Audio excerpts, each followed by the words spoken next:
Most people meet Demi Lovato through a single snapshot, a Disney-era smile, a powerhouse chorus, or a headline that feels bigger than the human it's about. But Demi's biography is less a straight rise and fall and more a repeated negotiation with the spotlight, how to live inside it without being swallowed by it. From the beginning, the pace was unusually fast. Demi started working as a child, learning instruments and performance skills, while most kids were still deciding what they liked. Major references place her first on-screen work in 2002 on the children's TV series Barney and Friends, and they note she was taking piano and guitar lessons alongside acting and dance classes. That early start matters because it builds two lives at once, the public life that keeps accelerating and the private life that's still trying to grow up at a human speed. If you're telling this story cinematically, the hook isn't Demi became famous. The hook is that Demi became famous before she had enough time to become herself. Disney makes you recognizable, pop music makes you iconic, the internet makes you searchable, and once you're searchable, your adolescence becomes a public event, an endless scroll of then versus now moments. This script is built like a documentary case file. Each era is a folder, childhood footage, Disney premieres, album cycles, interviews that reveal the pressure, public pauses that force the timeline to slow down, and reinvention chapters that prove the story didn't end when the news cycle moved on. Britannica even breaks her career into distinct phases: Disney stardom, personal struggles and albums, and later career, because the arc is that clear. Demi's story is also a useful blueprint for your channel format. Some celebrity biographies rely on mystery. What's the secret? Demi's relies on clarity. What happened? What was said on the record? And what did she build next? The audience stays because each chapter answers a question and raises a new one, like a series you can't stop watching. By the end, you'll see why Demi Lovato is one of the most image-rich biographies you can cover.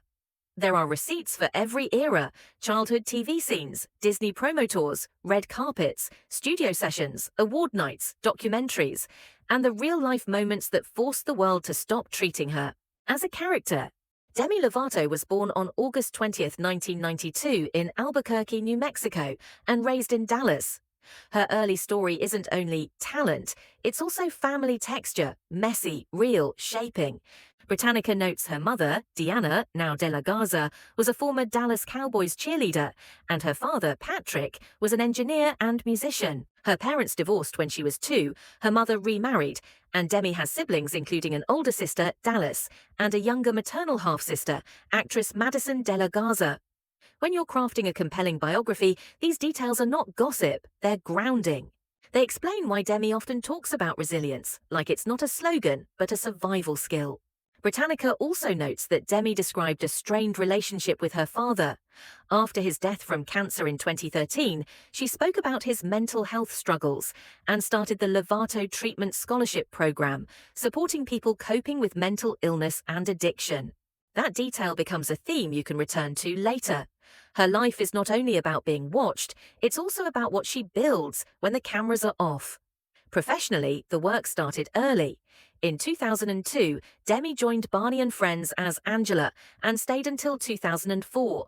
If you want archival footage that instantly signals before fame, this is it. A child performer learning how sets operate, learning how to be watched without flinching.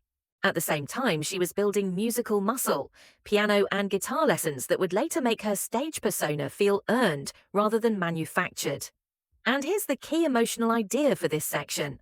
A child performer doesn't just learn lines, she learns approval. Applause becomes feedback. Camera attention becomes normal. That's powerful fuel, but it can also teach you to ignore your own limits, because the world rewards you most when you push past them. Then the resume kept stacking. Britannica notes a guest appearance on Prison Break in 2006 and a role on Disney's short series As the Bell Rings from 2007 to 2008. Those credits are crucial because they show a slow climb right before the explosion, a performer moving from children's TV into teen-oriented brands, learning to carry scenes, and becoming ready for the role that would turn her into a full-time headline. You can close this part with a simple line that sets up the next chapter. Demi didn't stumble into fame, she trained into it. And training into fame has a hidden cost because you learn how to perform long before you learn how to rest. In 2008, Demi's career changes shape overnight with Camp Rock. Britannica calls it her big break. She plays Michi Torres, a young aspiring singer, alongside the Jonas Brothers, with Joe Jonas as the love interest. For your documentary edit, this is where the color palette shifts. Bright Disney lighting, screaming fans, fast-cut montages of premieres and interviews. The sound of a chorus becoming a brand. The important detail is that Camp Rock wasn't just acting, it was music placement at scale. Britannica notes she performed on the soundtrack, including This Is Me, a duet with Joe Jonas that reached the top 10 of the Billboard Hot 100. That fact anchors your Why She Blew Up explanation. A TV movie created an instant music career, and the world suddenly had a voice to follow. The same year, she signed with Hollywood Records and released her debut album, Don't Forget, which Britannica says hit number 2 on the Billboard 200. Then, while the world was still calling her the Camp Rock Girl, Demi doubled down with a starring role in the Disney sitcom Sunny with a Chance, 2009-11. This is the content goldmine era, weekly episodes, constant press, teen magazine covers, Disney Channel games, endless red carpet stills.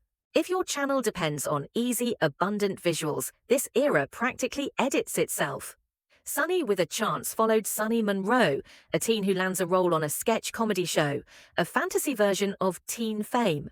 Britannica notes Demi eventually left the series in 2010. That detail matters because it hints the everything is fine image was already cracking. For visuals, use early episode stills and upbeat press clips, then cut to later interviews where her tone turns quieter and more guarded. The audience feels the shift immediately.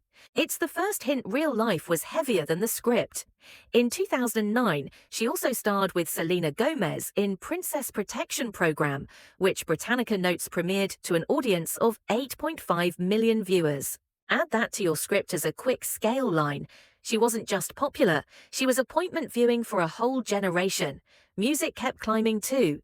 Britannica notes her second album, Here We Go Again, 2009, debuted at number 1 on the Billboard 200. This is where you show the audience that Demi wasn't being carried by Disney, she was building a catalogue. And it wasn't only entertainment. Britannica notes that in 2009, Demi joined other Disney stars on Send It On to support Disney's Friends for Change environmental initiative. That's a subtle but useful beat. Early fame came with expectations to be a role model, to represent a cause, to be good in public, another layer added onto an already intense schedule. Then 2010 hits like a sequel year.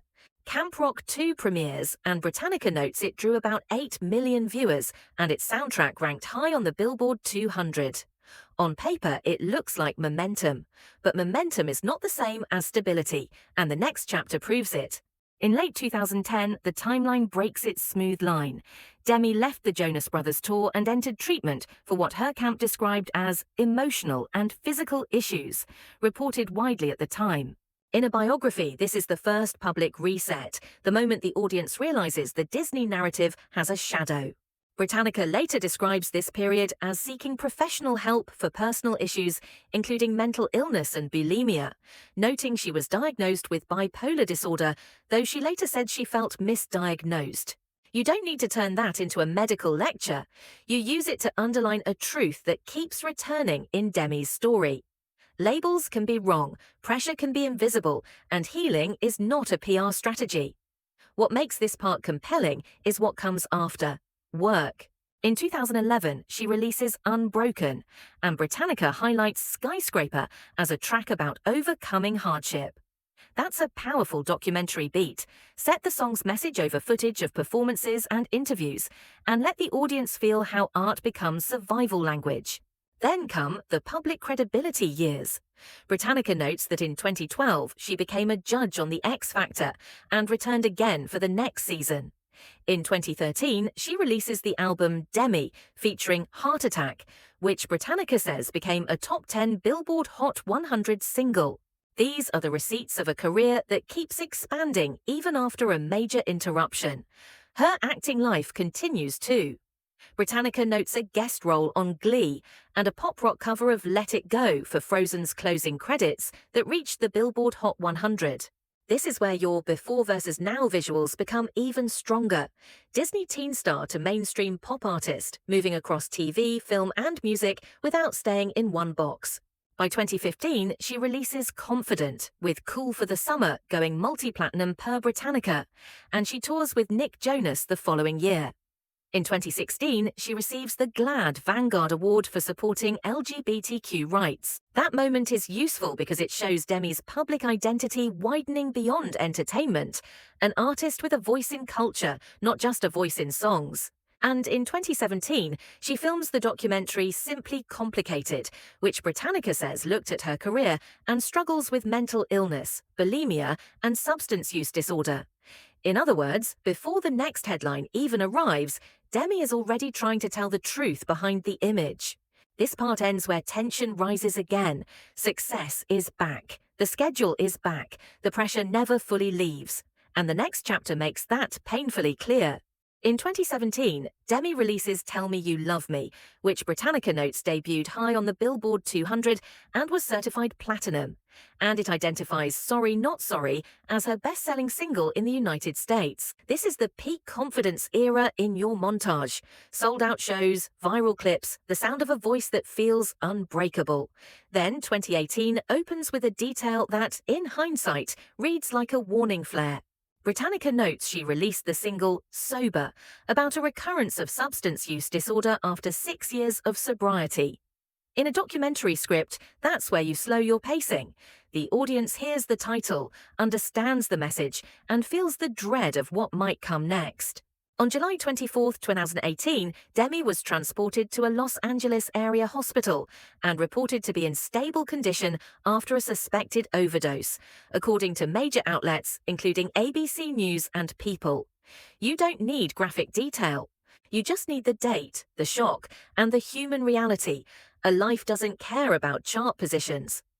On August 5, 2018, Time reported that Demi addressed the public for the first time after the hospitalization, writing about addiction as an ongoing illness and expressing commitment to recovery.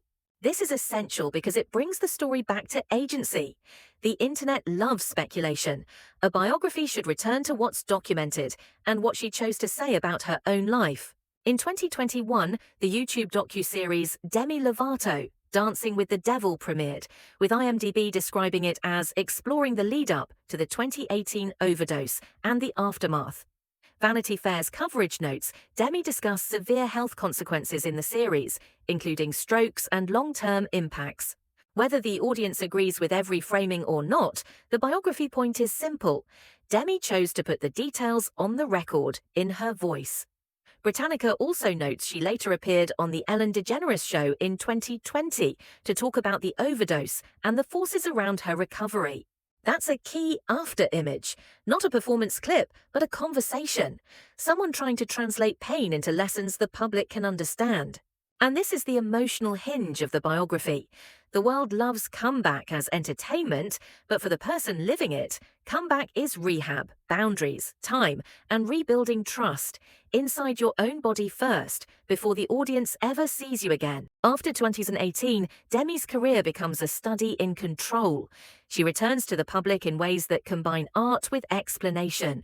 Britannica notes that the 2021 docuseries Dancing with the Devil premiered on YouTube, and that she released the album Dancing with the Devil, The Art of Starting Over the same year. That pairing matters. Documentary truth plus new music, a way of saying, here is what happened and here is what I'm making from it. Her acting career also resurfaces. Britannica notes she returned to acting in 2020 with Eurovision Song Contest, The Story of Fire Saga, and she guest starred on the final season of Will and Grace. It also notes she collaborated with Sam Smith on I'm Ready. These are perfect B-roll moments, film stills, red carpets, talk show clips, and the visible proof of someone choosing work that isn't only the old brand. Identity becomes part of the timeline too. Britannica notes she came out as pansexual in 2020 and later announced she is non-binary, and it notes she uses both she, her, and they, them pronouns. In a biography, you handle that with respect, not as a twist, but as a person naming themselves after years of being labeled by others.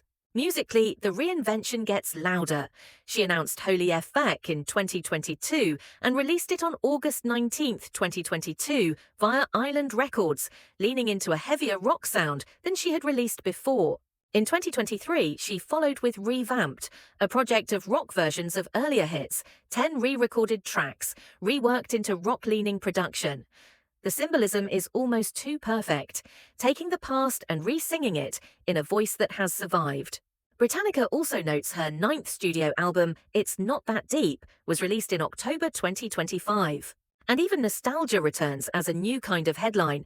Entertainment Weekly reported that in 2025, Demi reunited on stage with Joe Jonas for a camp rock throwback during the Jonas Brothers' anniversary tour kickoff. That's a great full-circle visual, adult artist revisiting the origin story, but on her own terms. Then a softer chapter arrives. In May 2025, the Associated Press reported Demi married Canadian singer-songwriter Jordan Jutes Lutz in California, noting they met while working on her 2022 album and became engaged in December 2023. This doesn't need to be gossip. It's simply one more proof that her life includes more than performance and recovery. It includes building a future. So the final image isn't a tabloid caption. It's a microphone in steady hands, an artist still here, still working, still rewriting the narrative in her own voice. Louder when she needs to be, quieter when she chooses, but finally, unmistakably in charge.